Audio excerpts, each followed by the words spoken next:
Hey guys, it's Izzy and Reagan. We finished our other books and now we're reading Magic Treehouse, and this one's called Dinosaurs Before Dark. Chapter 1, Into the Woods. Help, a monster, said Annie. Yeah, sure, said Jack. A real monster in Frog Creek, Pennsylvania. Run, Jack, said Annie. She ran up the road. Oh, brother. This is what he got for spending time with his 7-year-old sister. Annie loved pretend stuff, but Jack was 8 and a half. He liked real things. Watch out, Jack, the monster's coming. Race you. No thanks, said Jack. Annie raced alone into the woods. Jack looked at the sky. The sun was about to set. Come on, Annie, it's time to go home. But Annie had disappeared. Jack waited. No Annie. Annie, he shouted again. Jack, come here. Jack groaned. This better be good, he said.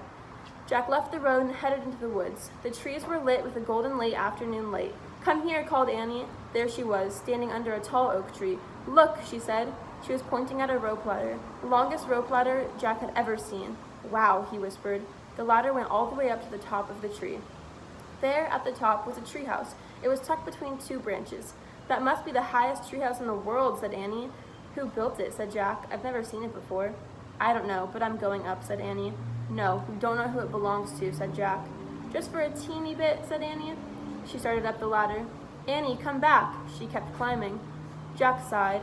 Annie, it's almost dark. We have to go home. Annie disappeared into the treehouse. Annie! Jack waited a moment. He was about to call again when Annie poked her head out of the treehouse window. Books, she shouted. What? It's filled with books. Oh man, Jack loved books. He pushed his glasses into place. He gripped the sides of the rope ladder and up he went. Chapter 2, The Monster. Jack crawled through a hole in the treehouse floor. Wow, the treehouse was filled with books. Books everywhere. Very old books with dusty covers. New books with shiny, bright covers. Look, you can see far, far away, said Annie. She was peering out the treehouse window. Jack looked out the window with her. Down below were the tops of the other trees. In the distance, he saw the Frog Creek Library, the elementary school, the park. Annie pointed in the other direction. There's our house, she said. Sure enough, there was the white wooden house with the green porch. Next door was the neighbor's black dog, Henry. He looked very tiny. Hi, Henry, shouted Annie. Shush, said Jack. We're not supposed to be up here. He glanced around the treehouse again. I wonder who owns all these trees, he said. He noticed bookmarks were sticking out of many of them. I like this one, said Annie. She held up a book with a castle over the cover. Here's a book about Pennsylvania, said Jack. He turned the page with a bookmark. Hey, there's a picture of Frog Creek in here, said Jack. It's a picture of these words. Oh, here's a book for you, said Annie. She held up a book about dinosaurs. A blue silk bookmark was sticking out of it. Let's see it. Jack sat down his backpack and grabbed the book from her. You look at that one, and I'll look at the one about castles, said Annie. No, we better not, said Jack. We don't know who these books belong to. But even as he said this, Jack opened the dinosaur book to where the bookmark was. He couldn't help himself.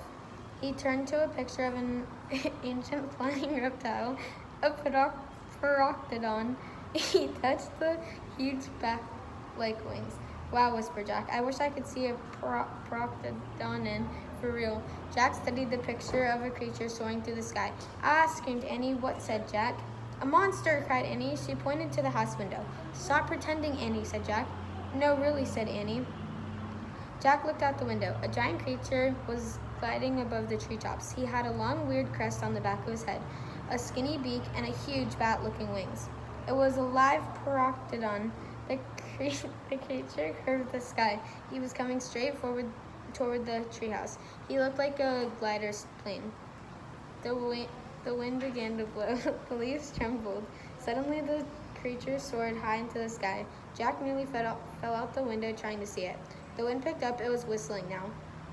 The treehouse started to spin. What's happening? Cried Jack.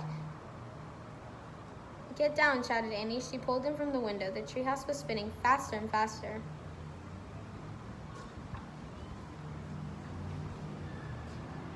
Jack squeezed his eyes shut. He held on to Annie. Everything was still, absolutely still. Jack opened his eyes. Sunlight slanted through the window. There was Annie, the books, his backpack. The treehouse was still high up in an oak tree, but it wasn't the same oak tree. It was an oak. Chapter 3, Where is Here? Jack looked out the window. He looked down at the picture in the book. He looked back at the window. The world outside and the world in the picture were exactly the same. The pteranodon was soaring through the sky. The ground was covered with ferns and tall grass. There was a winding stream, a sloping hill, and volcanoes in the distance. Where are we? Stammered Jack. The pteranodon glided down to the base of the tree. The creature coasted to a stop and stood very still. What happened to us? Said Annie. She looked at Jack. He looked at her. I don't know, said Jack. I was looking at the picture in the book, and you said, wow, I wish I could see the pteranodon for real, said Annie. Yeah, and then we saw one, in the Frog Creek woods, said Jack. Yeah, and then the wind got loud, and the treehouse started spinning, said Annie. And we landed here, said Jack. And we landed here, said Annie. So that means, said Jack. So that means what, said Annie. Nothing, said Jack. He shook his head. None of this can be real. Annie looked out the window again. But he's real, she said. He's very real. Jack looked out the window with her. The pteranodon was staring at the base of the oak tree like a guard. His giant wings were spread out on either side of him. Hi, Annie shouted. Shush, said Jack. We're not supposed to be here. But where is here? I don't know, said Jack. Hi, Annie called out again to the creature. The pteranodon looked at him. Where is here? Annie called down. You're nuts, you can't talk, said Jack. But maybe the book can tell us. Jack looked down at the book. He read the words under the picture. This flying reptile lived in the Cretaceous period. It vanished 65 million years ago. Jack, said Annie. He's nice. Nice? Yeah, I can tell. Let's go down and talk to him. Talk to him? Annie started down the rope ladder. Hey, shouted Jack, but Annie kept going. Are you crazy? Jack called. Annie dropped to the ground. He stepped boldly up at the ancient creature. Chapter 4, Henry. Jack gasped as Annie held out her hand. Oh, brother, she was trying to make friends with animals, but this was going too far. Don't get too close to him, Annie, Jack shouted. But Annie touched the Proctodon's crest. She choked his neck. She was talking to him. What in the world was she saying? Jack took a deep breath. Okay, he would go down too. It would look good to examine the creature. Take notes like a scientist. Jack started going down the rope ladder. When he got to the ground, Jack was only a few feet away from the creature. The creature stared at Jack. His eyes were bright and alert. He's soft, Jack, said Annie. He feels like Henry. Jack snorted. He's a dog, Annie. Feel him, Jack, said Annie. Jack didn't move. Don't think, Jack. Just do it. Jack stepped forward. He put out his arm very cautiously. He brushed his hand down the creature's neck. Interesting. A thin layer of buzz covered the Proctodon's skin. Soft, huh? Said Annie. Jack reached his backpack and pulled out a pencil and a notebook. He wrote, Fuzzy skin. What are you doing? Asked Annie. Taking notes, said Jack. We're probably the first people in the whole world to ever see a real-life Proctodon. Jack looked at the Proctodon again. The creature had a bony crest on the top of his head. The crest was longer than Jack's arm. I wonder how smart he is, Jack said. Very smart, said Annie. Don't count on it, said Jack. His brain's probably no bigger than a bean. No, he's very smart. I can feel it, said Annie. I'm going to call him Henry. Jack wrote in his notebook, small brain. Jack looked at the creature again. Maybe he's a mutant, he said. The creature tilted his head. Annie laughed. No, he's a mutant, Jack. Well, what's he doing here then? What is this place, said Jack. Annie leaned close to the Proctodon. Do you know where we are, Henry? She asked softly. The creature fixed his eyes on Annie. His long jaws were opening and closing like a giant pair of scissors. Are you trying to talk to me, Henry? Asked Annie. Forget it, Annie, Jack wrote in his notebook, mouth like scissors. Did we come to a time long ago, Henry? Asked Annie. Is this a place from a long time ago? Suddenly she gasped. Jack! He looked up. Annie was pointing toward the hill. On top stood a huge dinosaur. Chapter 5, Gold in the Grass. Go, go, go, said Jack. He threw his notebook into the pack. He pushed Annie toward the rope ladder. Bye, Henry, she said. Go, said Jack. He gave Annie a big push. Quit it, she said, but she started up the ladder. Jack scrambled after her. They tumbled into the treehouse. They were painting as they looked out the window at the dinosaur. He was standing on the hilltop, eating flowers off a tree. Oh man, whispered Jack, we are in a long time ago. The dinosaur looked like a rhinoceros, only he had 3 horns instead of 1, 2 long ones above his eyes and 1 above his nose. He had a big shield-like thing behind his head. Triceratops, said Jack. Does he eat people? Whispered Annie. I'll look it up. Jack grabbed the dinosaur book. He flipped through the pages. There, he said. He pointed to a picture of the Triceratops. He read the caption. The Triceratops lived in the Cretaceous period. This plant-eating dinosaur weighed over 12,000 pounds. Jack slammed the book shut. Just plants, no meat. Let's go see him, said Annie. Are you nuts, said Jack. Don't you want to take notes about him, asked Annie. We're probably the first people in the whole world to ever see a real Triceratops. Jack sighed. She was right. Let's go, he said. He shoved the dinosaur book back into his backpack. He slung it over his shoulder and started down the ladder. On the way down, Jack stopped. He called up to Annie. Just promise you won't pet him. I promise. Promise you won't kiss him. I promise. Promise you won't talk to him. I promise.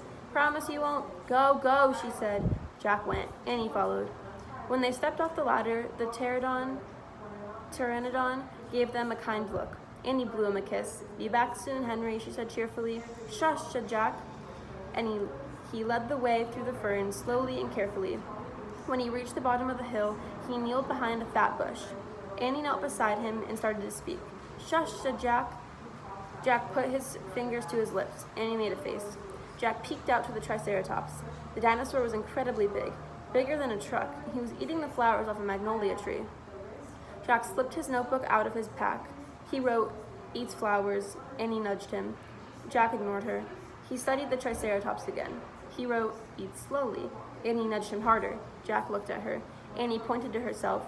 She walked her fingers through the air. She pointed to the dinosaur. She smiled. Was she teasing? She waved at Jack. Jack started to grab her. She laughed and jumped away. She fell into the grass in full view of the Triceratops. Get back, whispered Jack. Too late. The big dinosaur had spotted Annie. He gazed down at her from the hilltop, half of a magnolia flower sticking out of his mouth. Oops, said Annie. Get back, Jack shouted at her. He looks nice, Jack.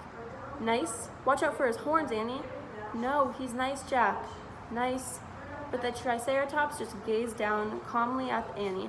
Then he turned and loped away, down the side of the hill. Bye, said Annie. She turned back to Jack. See, Jack grunted. But he wrote in his book, nice. Come on, let's look around some more, said Annie. As Jack started after Annie, he saw something glittering in a tall grass. He reached out and picked it up. A medallion, a gold medallion.